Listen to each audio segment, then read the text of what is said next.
Welcome back to episode of car talk. Pakistan के अंदर आपने देखा होगा कि बिजनेसेस के अंदर काफ़ी सारे लोग जो होते हैं वो बिजनेस करते हैं तो है, लेकिन उनका माइंडसेट नहीं होता, तो इस वजह से वो बिजनेस करते हुए उसके अंदर नखरे कर रहे होते हैं, अपनी पसंद और नापसंद को देख रहे होते हैं। मतलब वो जो अगर उनका कोई ग्राहक आ रहा है तो ग्राहक को पसंद करेंगे पहले कि मुझे पसंद है तो मैं इसका काम करता हूँ, नहीं तो वरना मैं नहीं करता इसका काम।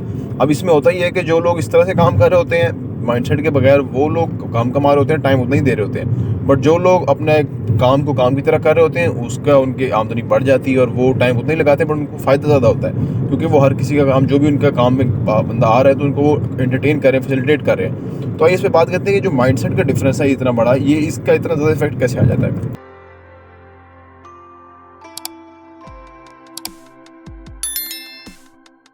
बिस्मिल्लाहिर्रहमानिर्रहीम, अस्सलाम वालेकुम रहमतुल्लाहि व बरकातहू। देखिए जी, एक होता है बिजनेस माइंडसेट, एक होता है फिक्स माइंडसेट या सेफ माइंडसेट, आप ये कह लीजिए।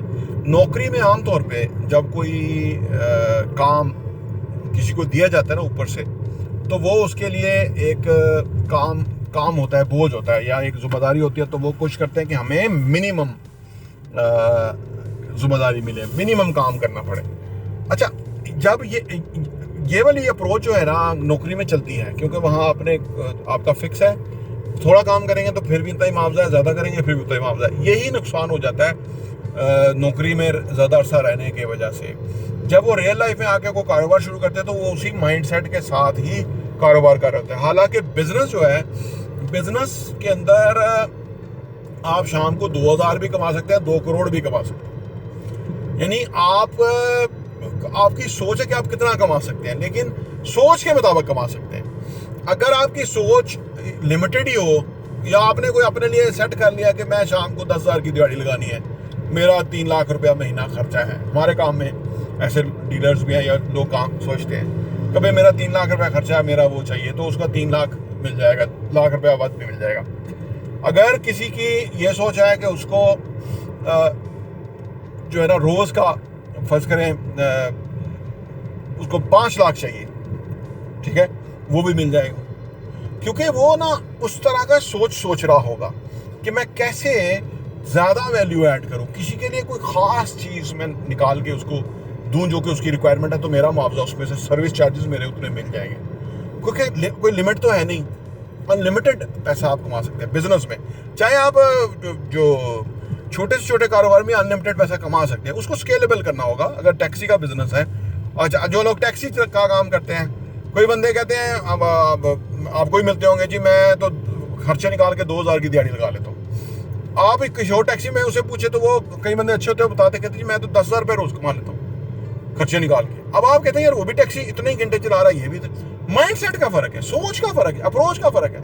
जो एक है वो जाएगा ही नहीं, दूसरे यहाँ से सवारी उतारेंगे, आगे नई सवारी खड़ी होगी उसको बिठाएंगे, बैक टू बैक वो जो है ना लोगों को घुमाते उतारते रहेंगे और उनका पैसा बनता रहेगा और शाम को अच्छा खासा पैसे लेके जाएंगे।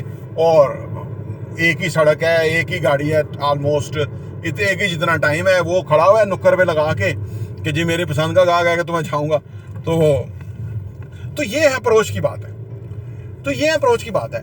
बिजनेस जो है माइंडसेट का है, अप्रोच का है, आपकी रिक्वायरमेंट और नीड का है। मैं आपको इन्वेस्टमेंट के हवाले से मैं अक्सर कहता रहता हूँ कि आप कोई ना कोई चीज़ डाउन पेमेंट पे ले लें और उसकी इंस्टॉलमेंट भरना शुरू करें। लोग कहते हैं कि हमारे पास पैसे नहीं है। मैं कहता हूँ आप कोई प्रोग्राम शुरू कर लें, पैसे आ जाएंगे। अब आपको फर्ज करें रोज का 2000 चाहिए था, अब आपको जब 15,000 रोज का चाहिए होगा ना, तो आप सोचेंगे कि यार मैं 15,000 रोज का किस तरह से कमाऊँ, क्योंकि 2000 तो मेरा खर्चा है और 13,000 मेरा वो इंस्टॉलमेंट जाएगी जो मेरी महीने की जानी है या 3 महीने के बाद जानी है, तो मैंने वो करना है।